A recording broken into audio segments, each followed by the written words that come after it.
1, 2, 1, 2. 1, 2, 3. Everyone's good? All right.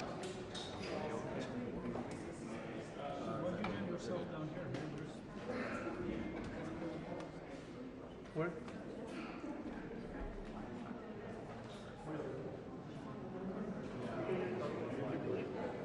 I heard it was clear, yeah, but I mean, this is like for the full head-on camera that you're plugged in.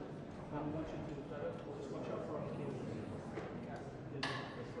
There'll be like a multiple. Where the remote? Just walk up. Where's your remote? Down there. Can you show this gentleman? That's what we're trying to do.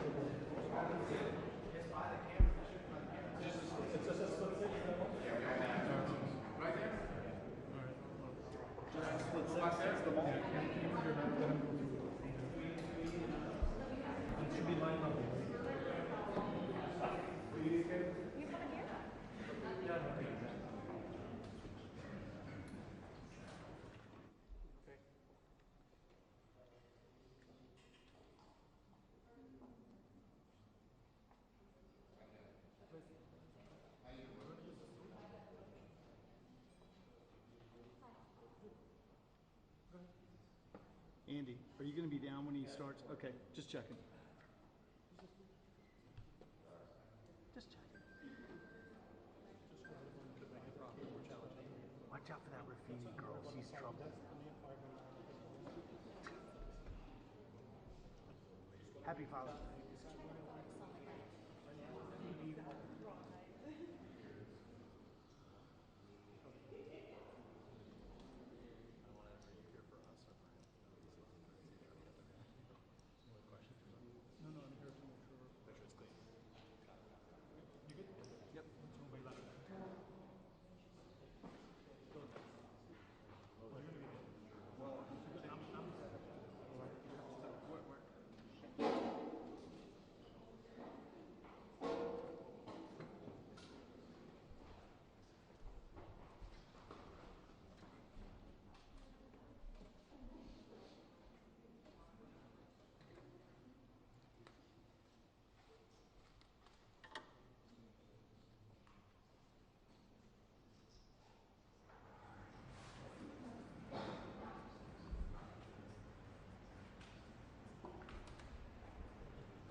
Today is it's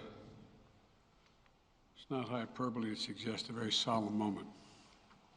Today, the Supreme Court of the United States expressly took away a constitutional right from the American people that it had already recognized. They didn't limit it, they simply took it away. That's never been done to a right so important to so many Americans. But they did it. It's a sad day for the court and for the country. 50 years ago, Roe v. Wade was decided and has been the law of the land since then. This landmark case protected a woman's right to choose, her right to make intensely personal decisions with her doctor, free from the interference of politics. It reaffirmed basic principles of equality, that women have the power to control their own destiny, and it reinforced a fundamental right of privacy, a right of each of us to choose how to live our lives. Now, with Roe gone, let's be very clear. The health and life of women in this nation are now at risk. As chairman and ranking member of the Senate Judiciary Committee, as vice president and now as president of the United States, I've studied this case carefully. I've overseen more Supreme Court confirmations than anyone today, where this case was always discussed. I believe Roe v. Wade was the correct decision as a matter of constitutional law and application of the fundamental right to privacy and liberty in matters of family and personal autonomy. It was a decision on a complex matter that drew a careful balance between a woman's right to choose earlier in her pregnancy and the state's ability to regulate later in her pregnancy. A decision with broad national consensus that most Americans of faith and backgrounds found acceptable, and that have been the law of the land for most of the lifetime of Americans today. And it was a constitutional principle upheld by justices appointed by Democrat and Republican presidents alike. Roe v. Wade was a 7-2 decision, written by a justice appointed by a Republican president, Richard Nixon. In the 5 decades that followed Roe v. Wade, justices appointed by Republican presidents from Eisenhower, Nixon, and Reagan, George W. Bush, were among the justices who voted to uphold the principles set forth in Roe v. Wade. It was 3 justices named by one president, Donald Trump, who were the core of today's decision to upend the scales of justice and eliminate a fundamental right for women in this country. Make no mistake, this decision is a culmination of a deliberate effort over decades to upset the balance of our law. It's a realization of an extreme ideology and a tragic error by the Supreme Court, in my view. The court has done what it has never done before, expressly take away a constitutional right that is so fundamental to so many Americans that had already been recognized. The court's decision to do so will have real and immediate consequences. State laws banning abortion are automatically taking effect today, jeopardizing the health of millions of women, some without exceptions. So extreme that women could be punished for protecting their health. So extreme that women and girls were forced to bear their rapist's child. With the child, a consequence. It just stuns me. So extreme that doctors will be criminalized for fulfilling their duty to care. Imagine having a young woman have to carry the child of incest as a consequence of incest. No option. Too often the case, the poor women are going to be hit the hardest. It's cruel. In fact, the court laid out state laws criminalizing abortion that go back to the 1800s as rationale. The court literally taking America back 150 years. This is a sad day for the country, in my view. but it doesn't mean the fight's over. Let me be very clear and unambiguous.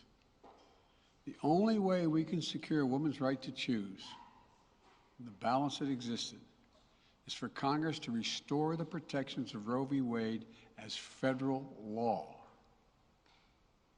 No executive action from the president can do that. And if Congress, as it appears, lacks the votes to do that now, voters need to make their voices heard. This fall, we must elect more senators and representatives who will codify women's right to choose into federal law once again. Elect more state leaders to protect this right at the local level. We need to restore the protections of Roe as law of the land. We need to elect officials who will do that. This fall, Roe is on the ballot. Personal freedoms are on the ballot. The right to privacy, liberty, equality, they're all on the ballot.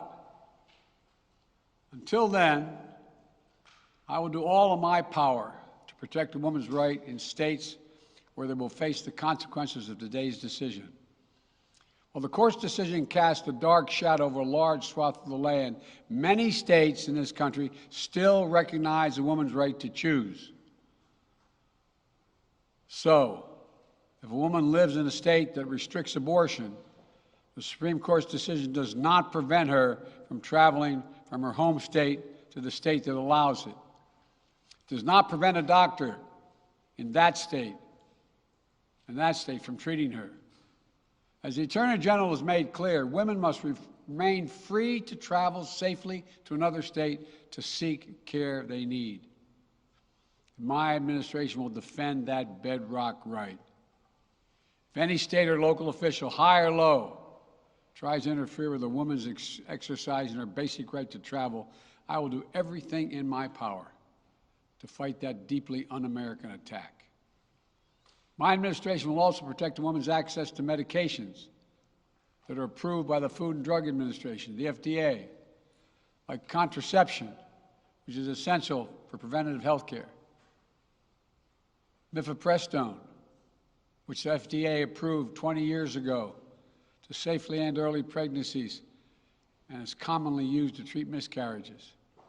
Some states are saying that they'll try to ban or severely restrict access to these medications.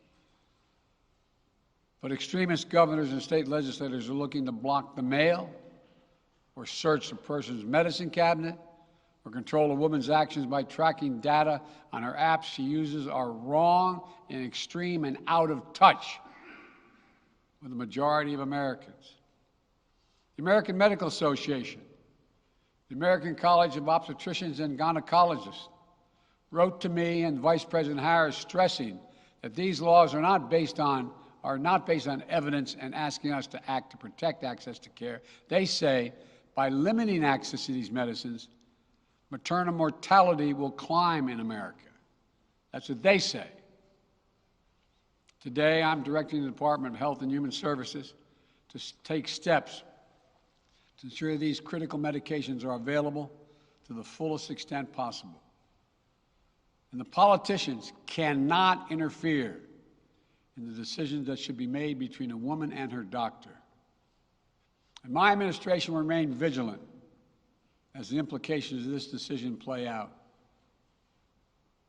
I've warned about how this decision risked the broader right to privacy for everyone. That's because Roe recognized the fundamental right to privacy that has served as a basis for so many more rights that we've come to take for granted, that are ingrained in the fabric of this country. The right to make the best decisions for your health. The right to use birth control, a married couple in the privacy of their bedroom, for God's sake. The right to marry the person you love. Justice Thomas said as much today. He explicitly called to reconsider the right of marriage equality, the right of couples to make their choices on contraception. This extreme and dangerous path the court is now taking us on. Let me close with 2 points. First, I call on everyone, no matter how deeply they care about this decision, to keep all protests peaceful. Peaceful, peaceful, peaceful. No intimidation. Violence is never acceptable. Threats and intimidation are not speech. We must stand against violence in any form, regardless of your rationale. Second, I know so many of us are frustrated and disillusioned that the court has taken something away that's so fundamental. I know so many women are now going to face incredibly difficult situations. I hear you. I support you. I stand with you. The consequences and the consensus of the American people, core principles of equality, liberty, dignity, and the stability of the rule of law demand that Roe should not have been overturned. With this decision, the conservative majority of the Supreme Court shows how extreme it is, how far removed they are from the majority of this country. They made the United States an outlier among developed nations in the world. But this decision must not be the final word. My administration will use all of its appropriate lawful powers, but Congress must act. And with your vote, you can act. You can have the final word. This is not over. Thank you very much. More to say this in weeks to come. Thank you. Mr. President, do you still have confidence in the court? Do you still have confidence in the court, Mr. President? Do you want to see term limits on the Supreme Court? Is the Supreme Court broken? Is it broken?